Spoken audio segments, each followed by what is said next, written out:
Oke, Oke, Bismillahirrahmanirrahim. Assalamualaikum warahmatullahi wabarakatuh. Waalaikumsalam. Teman-teman, kali ini kita bersama dengan Muhammad Izan, Mhm. founder Anak Qatar, yang sekarang Gampang. sudah balik ke Indonesia.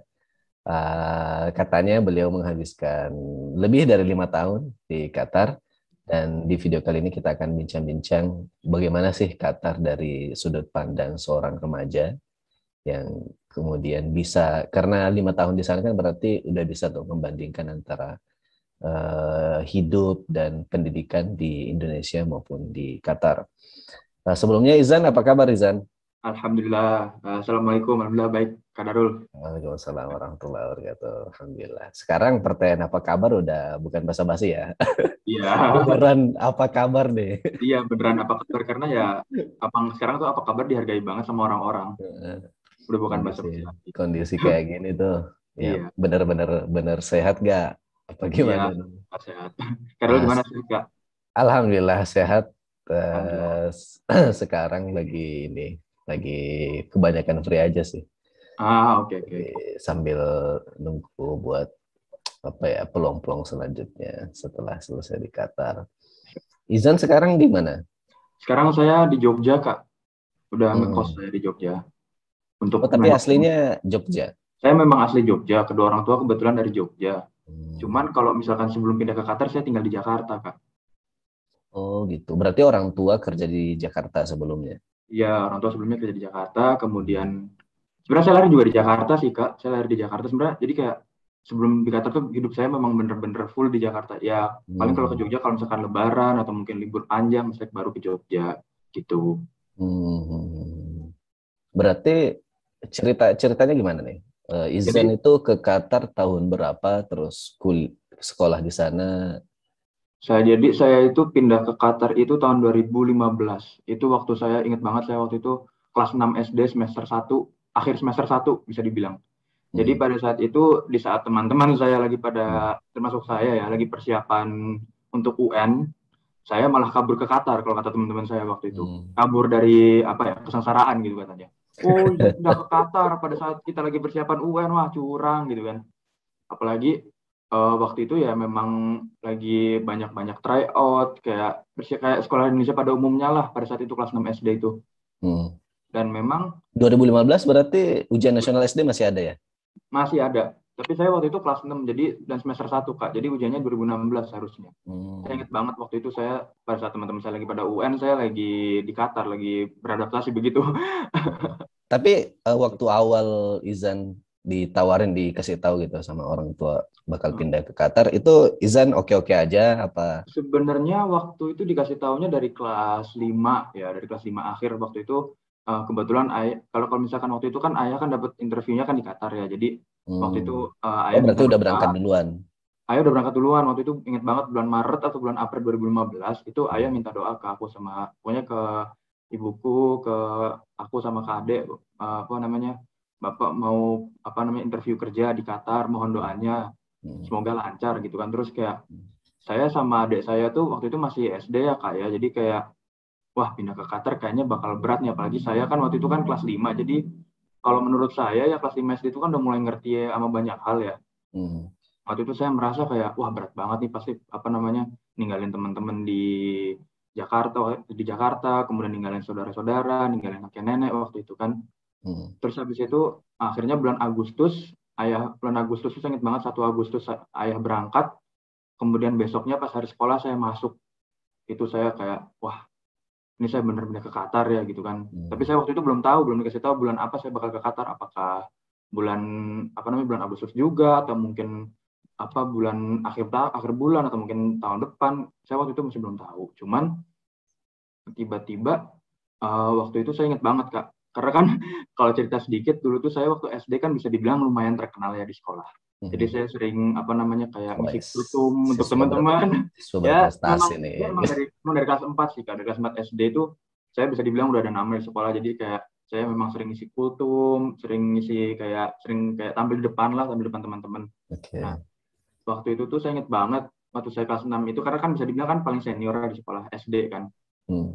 Terus saya diminta isi kultum tentang halal bihalal pentingnya silaturahim, begitu setelah saya selesai kultum, kemudian kepala sekolah kalau nggak salah waktu itu, saya lupa persisnya gimana, siapa yang ngasih doa penutupan, itu dia bilang, ini tadi yang ngasih kultum itu mau pindah ke Qatar begitu. Wah, itu saya langsung kaget itu, Pak, ini siapa yang ngasih tahu ini, padahal waktu itu orang tua bilang ke saya sama adik saya, Mas, Dek, jangan kasih tahu siapa-siapa ya kalau kita mau pindah ke Qatar gitu kan. Keep it low key lah kalau kata teman-teman saya itu. Jangan terlalu dibuka, jangan terlalu pamer, jangan dibuka-buka lah. Nggak tahu malah dibuka sama kepala sekolah sendiri. Dan waktu itu kebetulan sekolah saya itu yang itu tuh bukan cuma SD aja, Kak. Jadi kayak sekolah di Indonesia kan dari TK, SD, SMP, tuh sama guru-guru tuh pada kumpul di masjid sekolahan dan mereka tuh pada denger. Jadi bisa dibilang satu sekolah tahu kalau saya pindah ke Qatar. Padahal waktu itu saya kayak ini siapa sih gitu kan, cuma anak SD kelas 6 yang harusnya persiapan buat UN, tapi dikasih tahu mau pindah ke Qatar. Wah, langsung heboh tuh satu sekolah, satu kompleks. Terutama guru-guru sih, guru-guru sama teman-teman seangkatan ya, seangkatan sama saya dan adik saya itu pada kaget gitu. Okay. Oh berarti dengan adik juga di sekolah yang sama? Iya, saya sama adik kebetulan satu sekolah yang sama. Kalau boleh tahu SD ya? SD Islam apa enggak? SD Islam. Saya waktu itu SD Islam. Saya memang dari PG ya, dari SD itu saya sekolahnya sekolah Islam terus, Kak, alhamdulillah. Berarti kelas 6. Terus ini nih, cara menyesuaikan dengan sistem pendidikan di Qatar itu gimana? Jadi kalau kelas 6 pindah dari Indonesia, di Qatarnya masuk kelas berapa?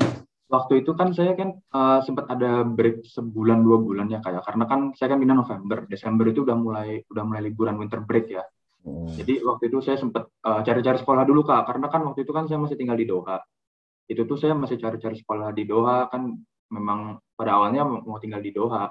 Cuman setelah cari-cari sekolah, karena waktu itu memang banyak orang datang ya, wallahu alam, itu ternyata banyak yang banyak yang penuh. Jadi akhirnya karena kebetulan ayah saya kerjanya di Qatargas ya, jadi di Qatargas itu kan ada fasilitas sekolahnya yang di Al-Khor ya, komplek perumahan segala macam. Jadi akhirnya ayah saya coba apply ke sekolahan, apply ke perusahaan bahwa saya sama adik saya ini nggak dapat sekolah.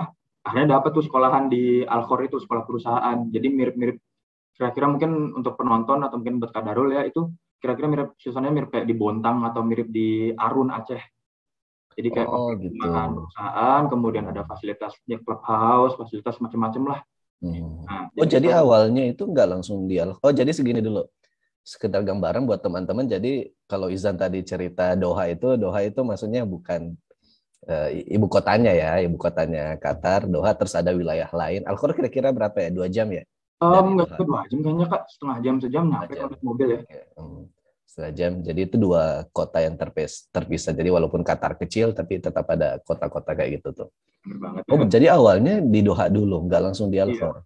Di Doha itu sempat setahun kalau nggak salah. Dari 2051, setahun beberapa bulan gitu. Habis itu baru pindah ke Al-Khor, karena waktu itu memang ya bisa dibilang kan waktu itu kan dunia oil and gas kan lagi bergejolak ya, jadi banyak peraturan yang diubah dan sebagainya. Jadi waktu itu peraturan di mana karyawan yang kerja di pabrik itu harus tinggal di Al-Khor, karena kan Al-Khor pabrik kan lebih dekat dibandingkan Doha Al-Khor. Iya, betul. Mau nggak mau ayah tuh harus pindah, saya keluarga itu harus pindah ke Al-Khor gitu, Kak. Terus jenis sekolahnya di sana itu kayak gimana? Kalau di Qatar itu apakah ada sekolah negeri, swasta, terus yang swasta ada Islam, non-Islam? Ada sekolah itu setahu saya ada 3 ya, sekolah lokal Arab yang itu udah sekolah negeri lah, sekolah negerinya Qatar.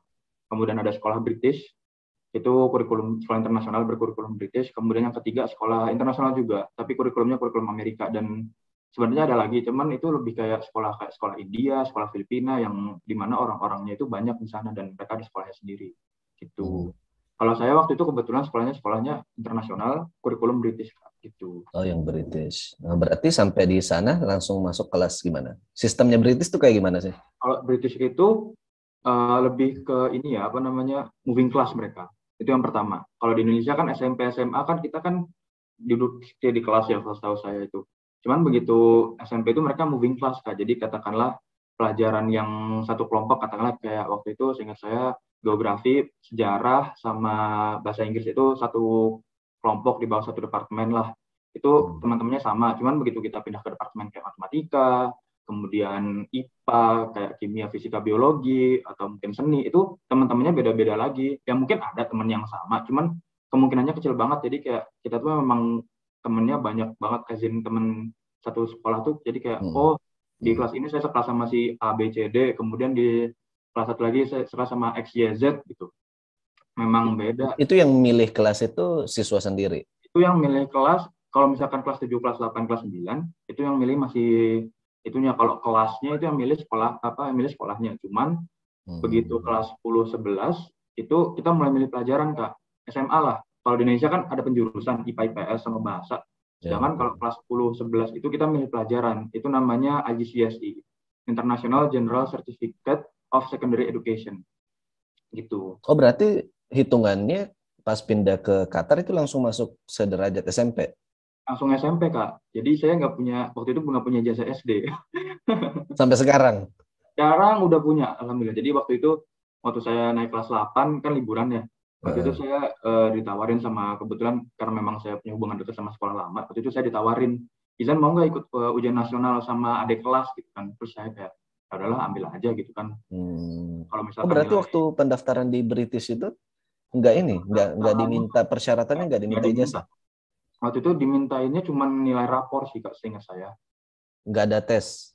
Tes ada tes masuk, cuman waktu itu ya, atau memang British itu memang sistemnya bagus kok. Jadi kayak karena kan itu kan tesnya itu lebih ke psikotes sih, Kak. Jadi kayak mengukur kemampuan murid itu sampai mana. Jadi kalau misalkan di British itu masing-masing pelajaran ada kayak levelnya gitu, Kak, set sebutannya.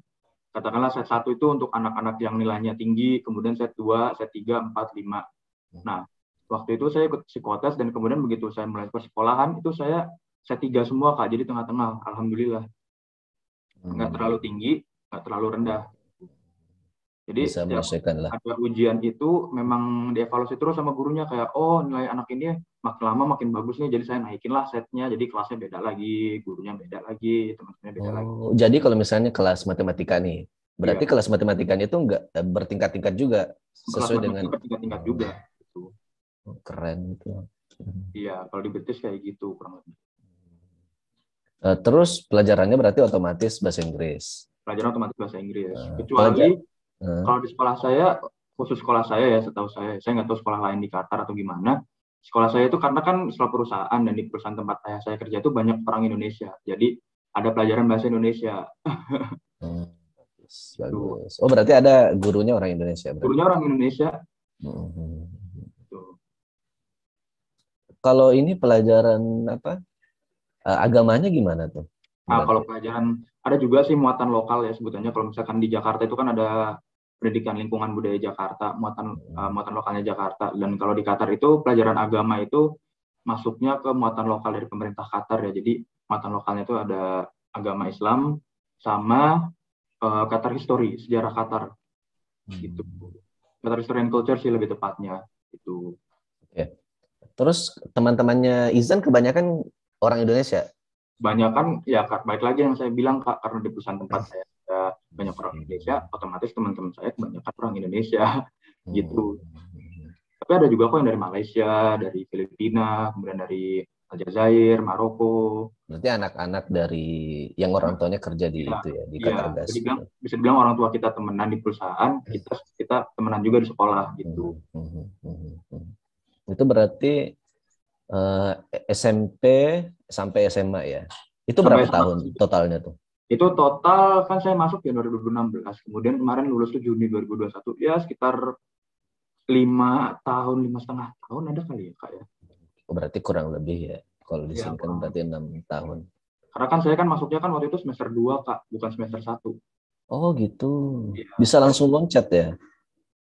Ya karena memang waktu itu sekolahan memang kan mulainya kan September. Oh iya. Saya pindah November, Kak, gitu. Oh, tapi nggak ada masalah ya? Nggak ada masalah. Alhamdulillah waktu itu kayak udah masuk aja gitu kan. Kirain disuruh ini dulu ikutin pelajaran dari semester. Nggak ada. Iya. Terus ujian gimana gitu? Kalau ujian itu dulu itu saya ingat banget waktu saya kelas 7, 8, 9 itu, wah itu saya bisa dibilang nilai saya belum sebagus teman-teman yang lain karena memang bahasa Inggrisnya beda. Kalau teman-teman saya itu kan kebanyakan di sana dari kecil ya, jadi otomatis bahasa pertama mereka bahasa Inggris. Sedangkan kalau saya, bahasa pertama saya bahasa Indonesia. Jadi saya harus adaptasi dulu bahasa. Kemudian kalau misalkan untuk pelajaran kayak matematika, sains itu sebenarnya mirip-mirip kayak di Indonesia ya materinya. Cuman perbedaannya adalah kalau di Indonesia itu kan kita lebih ditekankan untuk menghafal ya, menghafal pengetahuan umum, dan kalau ujian Rumus tuh rumus gitu. nulis rumus, ngafalin apa logo-logo elemen segala macam di tabel periodik.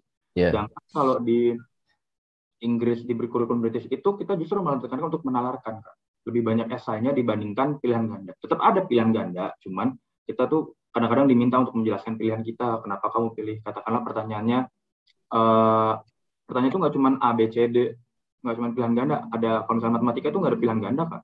Itu apa namanya, soal cerita semua. Jadi memang kita tuh skill membaca, kemudian memahami pertanyaan, memahami konsep itu memang dilatih banget. Itu yang saya suka sih. Padahal saya kayak, ngapain sih kerjaan kayak gini gitu, teman-teman. Setelah lama-kelamaan, setelah saya ngobrol-ngobrol sama teman-teman saya, sama orang tua saya, terus sama guru-guru saya yang orang guru bahasa Indonesia saya, itu ternyata memang kayak gitu programnya, dan menurut mereka emang itu bagus. Jadi kayak, wah ternyata beruntung juga ya saya bisa belajar kayak gini gitu kan, yang pada akhirnya berguna ke depannya gitu. Kalau di Indonesia ada nggak sih ke sekolah yang pakai kurikulum kayak gitu? Ada, tapi kayaknya kurikulum British ya. Yang kurikulum British itu kayaknya British School ada di daerah Tangerang, daerah Jakarta mungkin ya, daerah Jabodetabek mungkin ada ya. Saya kurang tahu sih, Kak. Saya belum pernah cari-cari kalau misalkan itu tuh beruntung banget tuh kalau dapat SMP, SMA-nya udah standar British, kan berarti kita udah tahu tuh standar kurikulum internasional kayak gimana kan. Bener banget itu. Oke. Terus ada penjurusan pas di SMA? Ini kalau misalkan penjurusannya beda dengan yang di Indonesia. Kalau di Indonesia kan penjurusannya kan sesuai IPA, IPS, bahasa. Nah, kalau misalkan di British Curriculum itu beda. Kelas 10, 11 seperti yang saya bilang sebelumnya itu namanya IGCSE penjurusannya, International General Certificate of Secondary Education. Kalau misalkan di sekolah saya itu ada pelajaran yang wajib itu ini matematika, kemudian kimia, fisika, biologi. Teman kalau matematika, kimia, fisika, biologi ini kita bisa pilih mau 2 atau 3. Kalau misalkan pilih 2, pelajaran yang lainnya kita pilih 4. Atau misalnya kita pilih 3, kita pelajaran yang lainnya 3. Jadi kayak, karena setiap sekolah ini itu apa sih, kayak diberikan kebebasan mau mewajibkan pelajaran apa. Pokoknya mau pelajaran mana yang wajib. Karena kebetulan sekolah saya sekolah perusahaan oil and gas, jadi yang diwajibkan itu pelajaran IPA sih, Kak. Kalau sekolah lain saya dengar ada yang diwajibkan untuk pilih geografi, sejarah, dan lain sebagainya. Jadi waktu itu saya pilihnya, jadi waktu itu saya memang saya lihat nilai-nilai nilai saya yang lama, kemudian sesuai dengan interest saya. Jadi waktu itu saya pilih kimia, fisika, biologi 3. Kemudian saya pilih bisnis, pelajaran bisnis. Oh, itu yang pilihannya? Ya, pilihannya ada macam-macam, Kak. Ada pelajaran bisnis, pelajaran sejarah, geografi. Saya kurang ingat, Kak, daftarnya ada apa aja. Cuman saya pilih waktu itu pilih bisnis, bahasa Indonesia, sama komputer, TIK, informasi teknologi. Gitu. Belajar komputer di standar internasional tuh kayak gimana? Wah, kalau belajar komputer waktu itu sampai coding nggak? Wah, nggak. Kalau itu beda lagi, Kak. Ada TIK yang TIK itu lebih ke kayak kita memaksimalkan penggunaan PowerPoint, Excel, Word document, itu fiturnya diulik semuanya sampai kayak belajar HTML juga, cuman itu di akhir-akhir ya. Sedangkan ada juga computer science. Nah, kalau computer science ini baru programming. Kalau saya waktu itu pilihnya ICT, Kak, karena kalau saya pribadi, saya bukannya saya nggak capable lah untuk belajar computer science ini. Jadi saya pilih ICT. Terus setelah SMP dengan SMA itu, yang di British itu ada ini nggak, ada ujiannya nggak untuk perpindahan itu? Atau langsung aja? Kalau dari kelas 9 ke kelas 10 itu nggak ada ujiannya, cuman ya nilainya ujiannya nggak seberat UM kok, maksudnya nggak kayak di Indonesia. Kayak ujian kelas aja? Ujian kelas aja, ujian kenaikan kelas aja. Sebutannya kelas 7, 8, 9 itu kayak stage 3, sedangkan kelas 10, 11 itu kayak stage 4, 12, 13 itu kayak stage 5. Nah, setelah dari kelas 10, 11 ini, begitu kelas 11 itu, kita ada ujiannya, Kak. Ini baru ujian nasionalnya, namanya IGCSE. Itu nanti nilainya itu kita bisa gunakan untuk pilih pelajaran kita pada saat kelas 12, 13, atau disebut juga A-level, A-level, Advanced level. Nah, A-level ini dibagi 2. kelas 12 itu namanya Advanced Subsidiary Level. Kemudian yang ke-13, yang kelas 13 itu A2. Jadi kayak tingkatannya lebih di atas lagi lah gitu. Berarti yang 2 level terakhir itu memang fokusnya untuk persiapan kuliah ya? Memang untuk kuliah, jadi pelajarannya itu yang harus kita pilih itu minimal 3, maksimal 4. Itu kalau sekolah saya ya. Minimal 3, maksimal 4. Jadi saya kayak, wah, pilihnya 3 atau 4 doang. Jadi emang ini bener-bener persiapan buat kuliah gitu kan. Jadi saya nggak bisa asal pilih atau apa gitu. Waktu itu pilih apa? Saya waktu itu pilih matematika, bisnis, sama psikologi, 3. Sedangkan waktu kelas, jadi kalau misalkan sekolah saya itu untungnya begitu setelah kelas 12, malah udah boleh lulus Kak, udah boleh lanjut ke universitas. Sebenarnya kalau misalkan setelah kelas 11, boleh, cuman harus ikut foundation, dan foundation itu apa ya, programnya terbatas cuma di Malaysia atau dan Singapura kalau nggak salah, setahu saya ya. Sedangkan kalau misalkan kelas 12 itu lebih terbuka lebar, dan kalau kelas 13 jelas lebih lebar lagi. Cuman waktu itu saya merasa bahwa kayaknya saya pengen hidup mandiri lebih awal lah dibandingkan teman-teman yang lanjut kelas 13. Jadi saya kayak ya udahlah, saya coba lulus kelas 12 gitu. Berarti keluar dari sana kelas 12. Iya, kelas 12. Nah, kelas 12 terus dapat ijazah. Iya, dapat ijazah gitu. Dan itulah yang dipakai Izan untuk daftar di, sekarang kuliah di mana Izan? Karena saya kuliah di UGM Kak, Universitas Gadjah Mada di Jogja. Lewat jalur apa tuh daftarnya? Saya lewat jalur internasional, International Undergraduate Program. Oh, ada kayak gitu ya. Iya. Oh, jadi ijazah tuh nggak perlu disetarain lagi ya? Nggak perlu banget sih Kak, karena kan kalau di UGM ya, itu ujian masuk ke kelas internasionalnya itu kan ada 3 gelombang, bulan Januari, Maret, sama Mei. Nah, saya coba yang Januari nih Kak, karena waktu itu saya merasa udah siap gitu kan. Saya coba Januari, itu yang diminta tuh rapor kelas 12 semester 1 aja untungnya. Jadi kayak ya udah sama rapor kelas 10 sampai kelas 12. Nah, tapi kalau kelas 12 itu cuma semester 1 aja. Jadi saya coba submit, saya ikut ujiannya, alhamdulillah keterima gitu. Itu online ya? Itu online, tesnya waktu itu online. Saya ingat banget.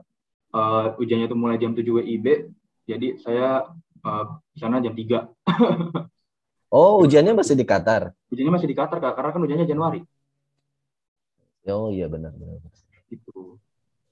Oh, berarti balik ke Indonesia emang udah lulus? Ya, balik ke Indonesia alhamdulillah waktu itu udah lulus. Gitu. Jurusannya ambil apa di UGM? Saya ambil manajemen Kak. Sesuai dengan yang saya pilih dong, bisnis. Bisnis, ya benar. Oke. Sih. Oke. Terus awalnya kan kita ketemu waktu di ini ya, yang di acara musabaqah virtual. Iya, Rahmat. Oh, musabaqah virtual ya. Musabaqah virtual tuh. Ya, yang saya lihat, oh Izan, sebelumnya saya udah lihat sebetulnya anak Qatar, karena kan saya di PPI kan. Saya lihat di Instagramnya KBRI. Oh, ada ini juga ya, ada komunitas anak Qatar nih. Apalagi nih, ada komunitas anak Qatar kan. Terus gak lama kita ketemu di musabaqah virtual. Pas nih. Oh iya, saya mau nanya nih, anak Qatar. Jadi anak Qatar tuh ini gimana nih gambarannya nih? Menjelaskan ke orang tuh, komunitas anak Qatar tuh kayak gimana sebetulnya? Sebenarnya sebagai anak Qatar tuh sebenarnya pada awalnya saya dirikan sebagai akun Instagram aja Kak. Jujur aja waktu itu saya nggak ada pikiran untuk jadiin komunitas besar kayak sekarang. Jadi sebenarnya pada saat itu saya waktu itu kan lagi COVID ya, dan di Qatar tuh bisa dibilang banyaklah teman-teman saya yang harus balik ke Indonesia karena COVID. Dan banyak teman-teman saya itu begitu balik ke Indonesia. Oh, berarti baru ya? Baru banget, bulan Agustus 2020 baru. Oh, gitu. Tahun yang lalu. Jadi ya tanggal 16 kemarin kita udah setahun Kak, alhamdulillah. Banyak teman-teman saya yang yang cerita ke saya lah bahwa wah Izan, sekolah Indonesia berat banget materinya, sejarah Indonesia segala macam. Kemudian waktu itu saya kayak wah, kalau misalkan waktu itu kan saya memang pindah ke Qatar kan kelas 6 SD, jadi bisa dibilang pelajaran tentang Indonesia lumayan lah dibandingkan teman-teman yang lain. Akhirnya saya beranikan lah itu bikin akun Instagram yang namanya Anak Qatar. Cuman setelah Anak Qatar, saya promosiin Anak Qatar waktu itu di Twitter, ada teman saya yang dia memang kebetulan aktif di conference kayak Model United Nations dan sebagainya. Itu dia mulai tuh dia ngajak saya kolaborasi karena dia memang berpengalaman di dunia organisasi di Qatar tuh, dia lebih berpengalaman. Sedangkan kalau saya itu tentang knowledge Indonesia-nya dari saya gitu. Dan itu kita kembangin, dan reaksinya orang-orang, wah saya kaget banget, itu baru beberapa hari udah sampai 200-300 followers seperti itu. Kalau kita berarti target awalnya emang untuk sarana silaturahim gitu ya, buat sebenarnya lebih ke anak-anak Indonesia. edukasi tentang sejarah Indonesia kepada anak-anak Indonesia di Qatar sih, Kak. Gitu. Hmm. Gitu. Cuman lama-kelamaan makin besar dan ya alhamdulillah sekarang kita udah banyak banget timnya dari awalnya. Berarti nggak dibatasin ya, kalau misalnya PPI kan dia fokus ke anak kuliah gitu kan. Kalau anak Qatar sebenarnya lebih fokus ke anak-anak Indonesia yang pernah bersekolah di Qatar. Pada awalnya yang di Qatar aja, cuman setelah saya diskusi sama teman-teman yang generasi awal, kayak kita ngembangin aja lah biar teman-teman kita yang udah balik ke Indonesia atau yang pokoknya teman-teman yang pernah tinggal di Qatar tuh biar nggak terputus tali silaturahimnya. Akhirnya ya udah kita pada saat open recruitment kemarin kita kembangin lagi gitu. Cuman ya jadi akhirnya anak Qatar sekarang udah organisasi gitu, udah bukan akun Instagram lagi, jadi organisasi. Udah terdaftar di ini di Permika? Udah terdaftar. Saya inget banget waktu itu kan anak Qatar itu kan ngadain salah satu programnya itu kan kemarin itu pas Ramadan kita ngadain Ramadan Virtual Fest. Itu lebih ke ini sih yang dimana Kadar waktu itu jadi narasumber kan pada saat webinarnya itu. Nah saya waktu itu ngundang Pak Ketua Permika kan, Pak Presiden Permika, Pak Syarnubi, kemudian ngundang Pak Dubes juga. Nah pada saat waktu itu penutup pengumuman pemenang lomba-lombanya itu, kemudian Pak Syarnubi nanya saya sebelum acara itu, Mas Izan, anak Qatar sudah didaftarkan belum di Permika gitu kan? Terus saya kayak, daftar apa Pak gitu kan? Terus kayak katanya, oh daftar sebagai organisasi masyarakat Indonesia di Qatar gitu kan? Udah daftar belum? Wah, saya belum Pak, belum daftar. Daftar dong nih, linknya saya kasih. Saya kaget banget asli itu, caranya cepet banget ya. Wah, terus kayak saya begitu selesai acara, teman-teman saya pada ini, wah Izan itu apa ya kayak tokoh masyarakat ya di Qatar ya, apa namanya kayak yang bapak-bapak yang aktif gitu ya. Nah terus saya kayak, oh ya dia tuh Presiden Persatuan Masyarakat Indonesia di Qatar, jadi bisa dibilang dia yang sering dealing sama KBRI lah. Nah, saya kaget kayak, wah ini kalau misalnya anak Qatar beneran daftar, ini jadi yang pertama nih, satu-satunya apalagi gitu kan. Saya sama teman-teman saya kayak setelah pengumuman itu, saya sama teman-teman saya sempat ngobrol-ngobrol kan di Meet, kayak yaudah kita bismillah aja lah, kita daftar, semoga aja anak Qatar semakin dikenal, bisa semakin bermanfaat lah bagi kita dan bagi pengguna Instagram. Pada waktu itu kita memang fokusnya di Instagram. Udah waktu itu malam saya daftar, kemudian besok paginya saya udah dimasukin ke grup sama adminnya, ke grup pengurus. Dan pada saat itu grup Permika ya, ke grup Permika di mana nggak cuman ini Kak, apa namanya, nggak cuman organisasi yang apa, nggak cuman organisasi kayak PP Qatar aja, pokoknya yang dimasukin itu pengurus-pengurus, jadi kayak ketua, wakil ketua, sekretaris organisasi masyarakat Indonesia di Qatar. Ya, semua. Nah, Qatar jadi salah satunya. Waktu itu jumlahnya ada sekitar 70-an, 73, 74 kalau nggak salah. Iya, betul. Gitu. Setelah PPI berarti itu, karena PPI Qatar kalau nggak salah itu 2000 sebelum COVID lah, 2019 kalau nggak salah. Kita daftar. Baru juga sih. PPI, tapi PPI Qatar tuh PPI terkecil di dunia loh itu. Oh iya. Karena anggotanya dikit banget.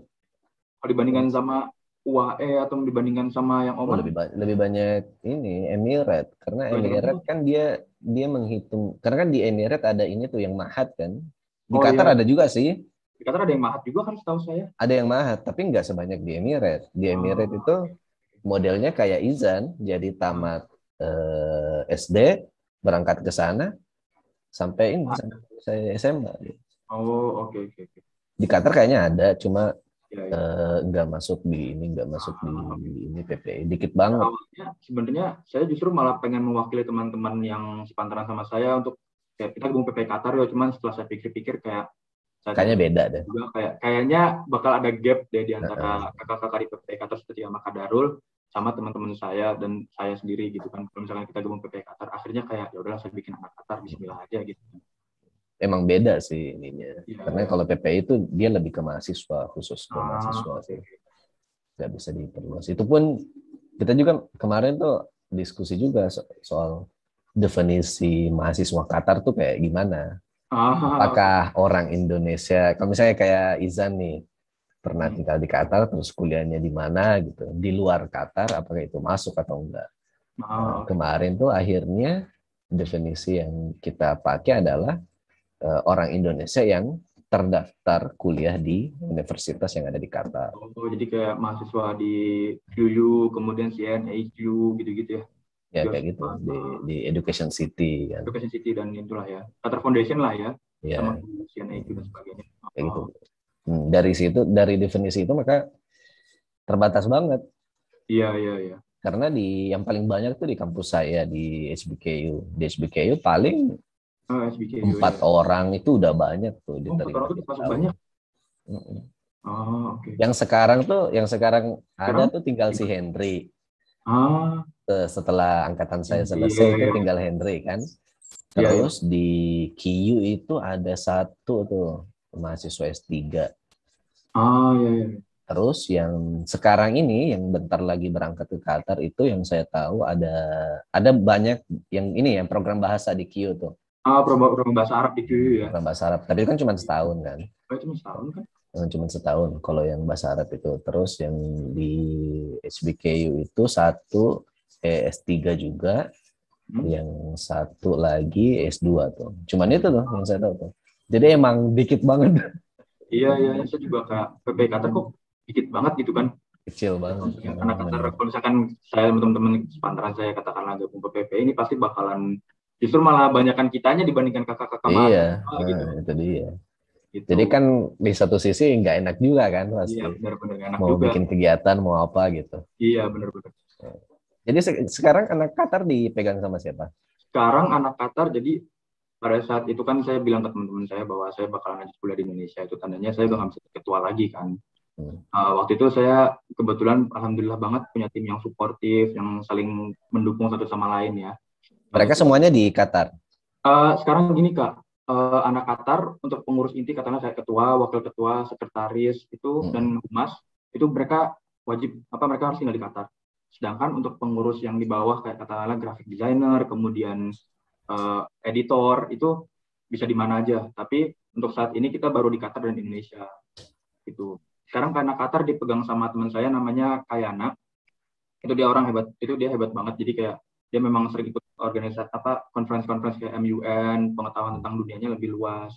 Kemudian dia dari lahir di Qatar. Dia kalau di anak Qatar kayaknya ada deh. Saya kurang ingat ya. Saya kurang ingat persisnya, cuman ada lah. Kayaknya ada deh. Dan ya memang sekarang anak Qatar pada awalnya memang saya sama Kayana ini yang bikin anak Qatar. Dia punya pengalaman organisasi di Qatar, sedangkan saya punya pengalaman di Indonesia. Akhirnya ya udahlah kita bikin berdua. Kemudian setelah itu kan kita bikin Agustus. September kita open recruitment, Oktober dapat orang-orangnya. Jadinya kita dapat 6 orang. Jadi kita sekitar 8 orang lah, 4 laki-laki, 4 perempuan, saya ingat banget.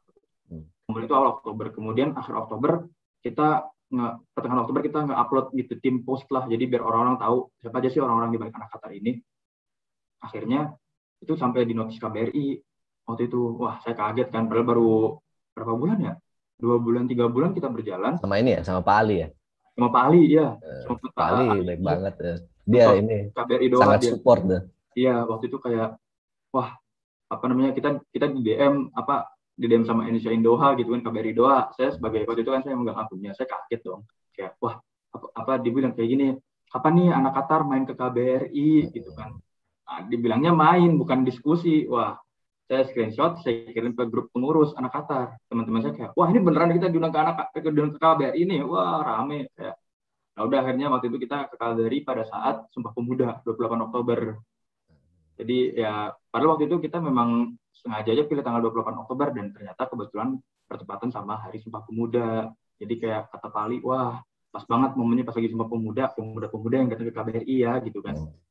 Iya, terus habis itu kita berjalan dan satu persatu kan karena kebetulan waktu itu kan pengurusnya kan mayoritas ya seumuran saya Kak, yang umurnya udah untuk kuliah lah. Jadi waktu itu udah mulai banyak tuh teman-teman yang pamit izin kayak udah dulu ya saya mau lanjut kuliah di Malaysia, ada juga yang mau lanjut di Indonesia kayak saya.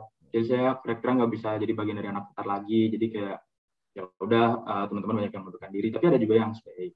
Nah, akhirnya waktu itu hitungan ini perkiraan izin tuh teman-teman di anak Qatar itu memang kebanyakan yang lahir di sana apa kayak izin?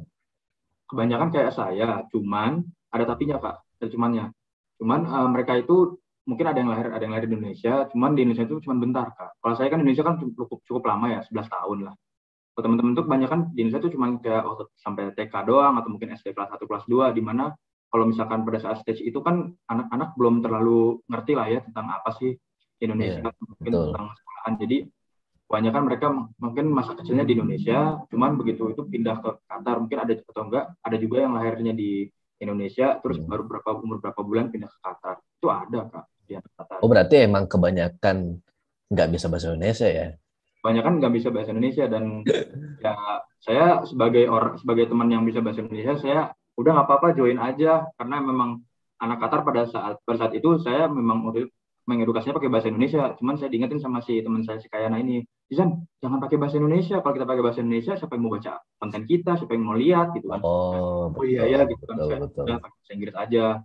Nanti kalau setelah gabung kan baru ini kan. Nah, setelah bergabung, saya waktu begitu kalau misalkan ada meeting di tim gitu kan, meeting tim anak Qatar dan sebagainya, saya sengaja meetingnya saya campur bahasa Indonesia bahasa Inggris biar teman-teman bisa belajar bahasa Indonesia juga.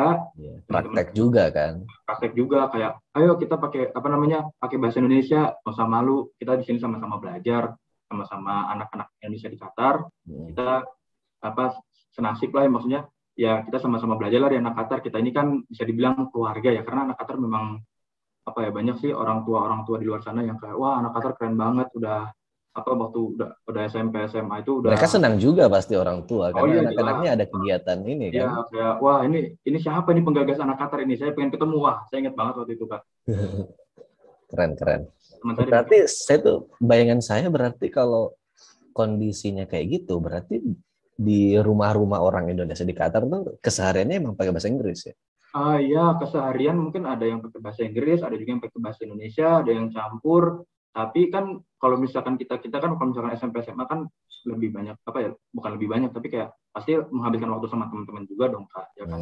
Nah, teman-teman pasti bahasa Inggris. Nah, walaupun kita orang Indonesia kita pakai bahasa Inggris.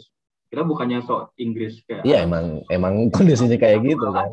Kita memang, kalau teman-teman saya itu memang natural aja dari kecil, emang kebiasaan pakai bahasa Inggris sama teman-teman pakai bahasa Inggris.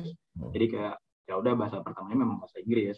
Kalau di rumah mungkin orang tuanya ngomong pakai bahasa Indonesia, dia jawabnya pakai bahasa Inggris, itu ada atau enggak? Itu ada juga ya, itu keren sih. Kalau saya kayak maksudnya kan karena kalau orang-orang kita gitu, kita kan agak sulit gitu belajar bahasa Inggris sebagai pintu gerbang ke dunia internasional kan, kesempatan kerja ataupun pendidikan. Nah, dengan lingkungan yang seperti itu kan justru jadi privilege kan. Iya, benar. Kebiasaan dari kecil untuk berbahasa tuh. Cuman sayangnya kalau misalkan begitu mereka kembali ke Indonesia, mereka bingung. Jadi dia itu aneh aja gitu kan, mukanya Indonesia banget. Muka Indonesia banget, masa nggak bisa bahasa Indonesia? Nah itu teman-teman saya sering cerita ke saya kayak, John, aku sering diinin sama saudaraku di keluarga gitu, di nenek. Bullied by my relatives because I can speak bahasa gitu kan. Nah makanya akhirnya saya masukkan untuk anak-anak ini gitu. Udah ada ini berarti program yang apa tuh yang di KBR itu? Itu kerjasama dengan anak Qatar bukan? Jadi cerita bahasa apa gitu? Oh, bahasa Indonesia, bahasa kita gitu-gitu ya, sama yang civic education-nya itu ya. Waktu itu kan yang waktu KBRI diundang itu, KBRI minta masukan lah dari kita di anak Qatar itu, kayak kira-kira program apa sih yang cocok buat anak-anak dan remaja Indonesia di Qatar gitu kan.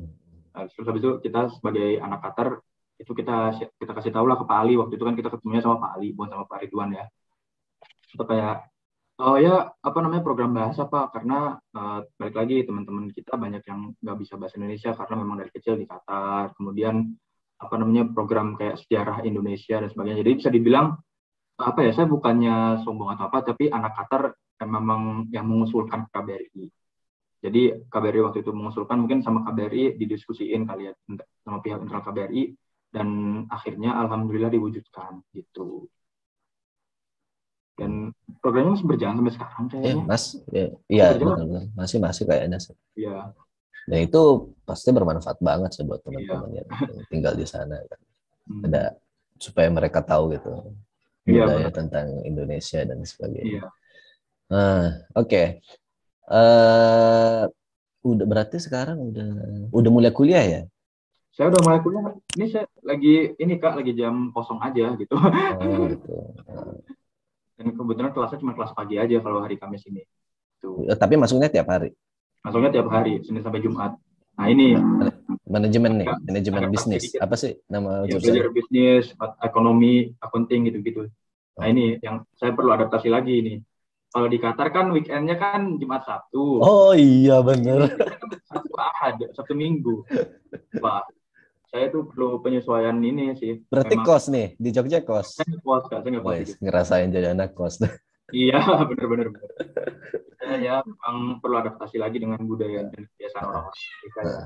Walaupun saya di Qatar cuman bentar, 5,5 tahun, tapi tetap aja saya perlu adaptasi. Apalagi kan di Indonesia kan sekarang saya bukan cuma liburan yang biasanya liburan cuma 2 bulan atau 1 bulan. Saya memang sekarang tinggal di Indonesia gitu. Oke. Terakhir nih, Izan ada ini nggak masuk di jurusan bisnis? Ada ini nggak tokoh yang difigurkan gitu? Mau lokal atau internasional Kalau misalkan terserah deh. tokoh di dunia bisnis sebenarnya banyak. Terserah bebas sih mau di dunia Tapi kalau bisnis atau misalkan enggak. bebas, asin bebas dunia apa aja bebas ya kayak. Kalau saya sih waktu itu saya ingat banget saya mengidolakan sampai sekarang sebenarnya mengidolakan Bung Karno sama Pak Habibie, Yang Habibie. Itu saya sangat mengidolakan mereka. Karena ya sebenarnya mengidolakan Bung Karno ini sebenarnya dari SD sih Kak, balik lagi ke waktu SD saya sering tampil, sering maju ke depan itu karena saya waktu itu sering nonton video pidato Bung Karno dan pelajarannya kebetulan waktu itu pelajaran IPS tentang Bung Karno kan Naskah Proklamasi. Jadi saya merasa bahwa wah kalau misalkan kita memulai sesuatu itu nanti bakal banyak yang merasakan dan saya memang kayak wah kalau misalkan kita melakukan sesuatu itu pasti bakalan orang lain seneng, saya juga seneng gitu kan. Itu karena Bung Karno sama dia orator yang sangat-sangat saya kagumi Kak. Gitu. Itulah kenapa saya waktu itu interest saya mulai ke public speaking. Jadi cerita sedikit waktu di Qatar saya juga lumayan sering MC ya, bisa dibilang MC di acara-acara komunitas Indonesia di Qatar. Waktu itu ada turnamen bola di Al-Khor, itu saya MC 2 kali. Kemudian ada juga waktu itu pengumuman pemenang lomba sepeda. Nah itu saya juga MC. Jadi bisa dibilang ya MC ini saya dari acara ini dan juga saya bisa dapat banyak koneksi terutama ke orang tua gitu. Jadi bisa dibilang koneksi saya ke orang tua lumayan banyak Kak. Itu kalau Bung Karno. Dan kedua Yang Habibie atau Pak Habibie. Kenapa? Karena bisa dibilang saya sama Pak Habibie ini banyak ada kemiripan lah. Pak Habibie ini kan lama di Jerman. Tapi walaupun dia lama di Jerman, dia tetap kembali ke Indonesia, kemudian dia mengabdi untuk Indonesia, membangun Indonesia. Nah, sebenarnya saya juga mirip sih Kak. Maksudnya saya ini udah lama di Qatar loh, udah 5,5 tahun. Masa saya nggak ngapa-ngapain sih buat Indonesia? Itulah kenapa pilih UGM sebagai tujuan kuliah saya gitu. Jadi akhirnya ya Pak Habibie ini juga orangnya kan revolusioner banget ya, visioner banget. Dia bikin pesawat, kemudian semangat pengabdian itu loh. Dia kan udah sampai vice presiden kan dia di Jerman itu. Menjadi presiden malah. Dan pada saat jadi presiden walaupun dalam waktu yang singkat, tapi dampaknya dirasakan oleh banyak orang. Itu aja sih kalau dari saya. Karena beliau mau melepas jabatan yang sudah sangat prestisius di Jerman, terus kembali ke sini membangun dari nol. Jadi apa coba wakil presiden perusahaan ini penerbangan benar. Dia dapat juga dapat teori panggilan Mr. Crack itu karena dia dari Jerman kan. Tapi tetap balik ke Indonesia itu yang saya sampai sekarang mungkin saya masih heran-heran itu kayak sudah enak-enak di Jerman. Kenapa harus kembali ke Indonesia yang maaf lebih di belakangnya Jerman lah waktu itu. Gitu. Jauh banget. Jauh. Saya juga waktu itu ditanyain sama teman-teman saya, kamu ini udah di Qatar, udah jauh-jauh di Qatar, ngapain balik? Ya, kuliah keluar aja. Karena kalau misalkan di Qatar balik lagi kurikulumnya British, kesempatan untuk kuliah di luar kan lebih lebar kan dibanding teman-teman di Indonesia. Saya bilang, saya ini pengen kayak Habibie, saya ingin mengabdi untuk Indonesia. Pokoknya ilmu yang saya pelajari selama 5,5 tahun di Qatar ini, saya ingin terapkan di Indonesia dan semoga dilancarkan oleh Allah Subhanahu Wa Taala. Gitu. Amin. Insyaallah. Cita-citanya Izan kayak gimana sih? Maksudnya gambaran Izan tuh? Gambaran saya sebenarnya cita-citanya ini sih Kak. Kalau saya mungkin jadi pengusaha ya yang jelas. Cuman kayaknya mau jadi founder startup. Ya, yang amin. Jadi founder startup lah ya. Founder startup. Kemudian kalau misalkan saya udah punya kumpul dana banyak, saya pengen jadi filantropis sih Kak. Karena kan sejak pandemi COVID ini ya, banyak kan orang-orang yang maaf kehilangan kerja, kemudian banyak yang banyak yang terdampak. Nah, saya ingin membangun semangat lagi lah. Ayo Indonesia bangkit lagi yuk. Kalau misalkan katakanlah dari startup saya ini saya udah punya duit banyak dan sebagainya. Kemudian alhamdulillah saya juga koneksikan juga lumayan banyak ya. Jadi saya kayak ayo kita bersama-sama kita bangun Indonesia gitu. Apalagi kan pasca COVID ini pasti banyak yang ini sih. Banyak banget. Ini kan udah tahun kedua kan kita di COVID. Ada tahun kedua ya. Wah, itu banyak banget yang berubah. Iya, benar banget. Dan kita belum tahu, belum kelihatan ujungnya kan, kita nggak tahu. Indonesia belum kelihatan ujungnya. Nggak tahu ya kondisi terakhir di Qatar kayak gimana, saya nggak tahu. Berarti udah vaksin di Qatar ya? Saya alhamdulillah udah vaksin di Qatar Kak. Jadi waktu itu vaksinnya dapat apa? Pfizer ya? Saya dapat Pfizer. Alhamdulillah dapat Pfizer dan waktu itu sehari sebelum jadwal untuk pelajar. Oh gitu. Karena waktu itu sehari setelah saya itu baru diumumkan bahwa itu jadwal untuk pelajar. Wah itu ramai banget. Tentunya saya datang sehari sebelumnya. Jadi kayak wah alhamdulillah dapat vaksin lah gitu. Iya benar. Dan waktu itu nggak antri lama gitu. Kalau Pfizer efek sampingnya kayak gimana? Wah kalau Pfizer dosis pertama kalau saya ya dosis pertama itu nggak ada efek samping Kak. Oh enggak. Terus yang kedua baru tuh pusing, kemudian demam ya. Seharian. Apalagi waktu itu yang kedua saya puasa Kak, waktu itu lagi puasa. Oh Ramadan. Dapat Ramadan. Iya pas Ramadan banget tuh. Dan mana waktu itu acaranya udah mau mendekati hari H kan acara yang kalau pas itu wah jadi kayak udahlah bismillah aja vaksin biar ikhtiar biar sehat, kemudian acaranya berjalan lancar, apalagi kan waktu itu acara pertama anak Qatar dan bisa dibilang pembuktian lah bahwa anak Qatar ini beneran ada dan bisa ngadain acara untuk anak-anak dan remaja Indonesia di Qatar dan alhamdulillah acaranya lancar. Anak Qatar sekarang followersnya sekitar 630-an, 640-an.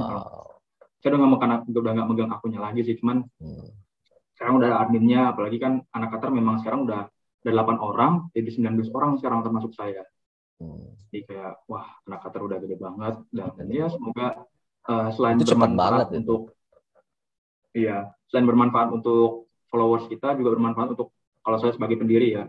Saya memposisikan diri saya sebagai pendiri, saya ingin anak Qatar ini tempat untuk teman-teman sebaya saya di Qatar untuk berkembang, untuk mengenal lebih dalam tentang Indonesia lebih dalam lagi dan juga followersnya tentunya. Dan kayak anak Qatar kan ini kan bakalan banyak konten-konten seru ya. Nah, nanti teman-teman saya yang jadi tim anak Qatar ini bakalan berguna lah buat mereka nanti katakanlah. Kan sekarang kan kebanyakan kan SMP SMA, bakal nanti daftar kuliah, kemudian bikin CV, kan ada juga yang udah kuliah gitu kan, bikin CV dan sebagainya. Jadi ya untuk inilah pengalaman mereka kerja gitu kan, organizational experience.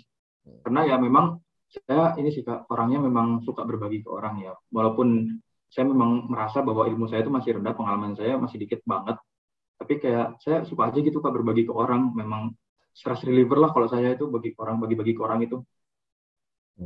Gitu. Kalau saya senang, kalau orang lain senang, saya juga senang gitu. Berarti sekarang Izan sendiri nih di Indonesia? Saya sendiri di Indonesia. Ya, adik-adik semua di Qatar? Adik saya di Qatar. Saya adik cuma satu Pak. Oh, cuma berdua. Oke. Iya. Okay. Gitu. Di Jogja berarti sama nenek yang di Jogja? Sebenarnya ada saudara, cuman saya memilih untuk ngekos, maksudnya ya biar mandiri aja. Ya. Oh tapi nggak jauh ya berarti di Jogja. Di Jogja kotanya nggak segede Jakarta, kecil. Oke, baiklah. Terima kasih banyak Izan atas waktunya. Selamat datang di dunia kampus. Oh iya, makasih Kak. Apalagi dunia kampus Indonesia tuh agak ya. Iya. Tapi menurut saya ya kalau dibandingin tuh perbandingan antara dunia kampus Indonesia dengan Qatar walaupun dengan level yang berbeda karena S1 saya di Indonesia tuh kemudian S2-nya di Qatar.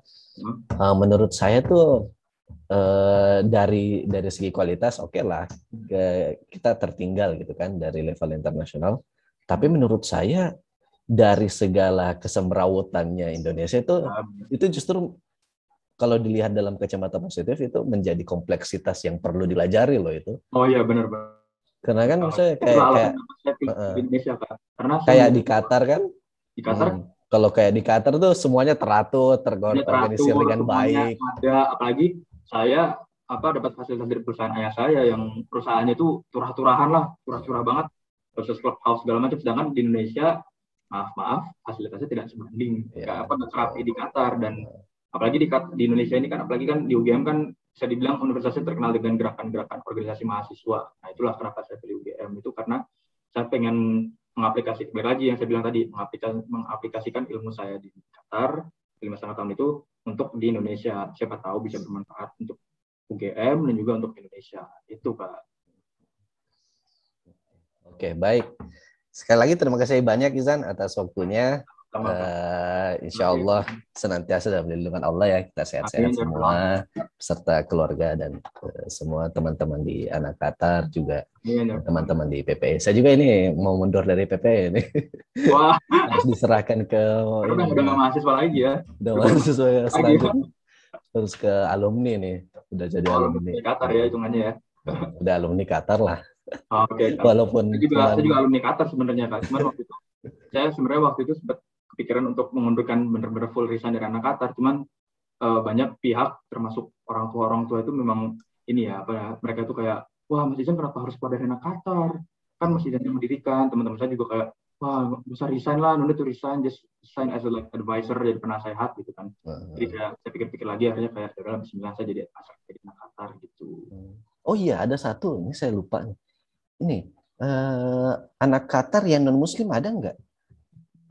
Anak Qatar untuk saat ini kayaknya nggak ada, kayaknya belum ada. Kebanyakan ya, karena kalau di kampus tuh itu kan ada Prof Albert, tahu nggak? Oh, Prof Albert tahu.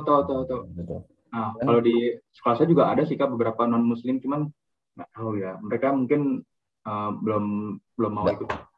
Pasti bakal ada waktunya. Jujur saya sebagai pendiri saya pengen sih merangkul semua anak-anak remaja yang di Qatar dari background mereka apapun itu, kayak hobi dan passion mereka. Soalnya itu tuh selama di Qatar tuh saya nggak pernah lihat rumah ibadah agama lain tuh. Tapi ada ya? Ada di luar kota Doha, sekitar 1-2 jam kali dari kota Doha, dari pusat kota Doha ya. Itu gereja ya? Gereja, kemudian itu kayak kompleks gitu sih Kak, gereja. Oke, religious kompleks gitu. Religious kompleks lah sebutannya. Vihara, pura gitu. Oke, baik. Terima kasih banyak, Izan. Sehat-sehat ya. Amin. Ya, makasih. Assalamualaikum warahmatullahi wabarakatuh. Oke, baik teman-teman, itu tadi bincang-bincang kita dengan Muhammad Izan, mahasiswa Universitas Gadjah Mada, seseorang yang sangat mendolakan Bung Karno, proklamator kita, dan Bapak B.J. Habibie, seorang figur yang saya rasa sangat kompleks. Beliau teknokrat, beliau seorang pecinta yang sejati, yang sangat cinta dengan negerinya, yang diikuti oleh Izan dengan kembali ke tanah air untuk mengabdi, untuk melakukan apapun untuk kebaikan negara kita. Kita akan ketemu di video-video yang lain dengan orang-orang yang inspiratif seperti Izan hari ini. Terima kasih banyak. Assalamualaikum warahmatullahi wabarakatuh.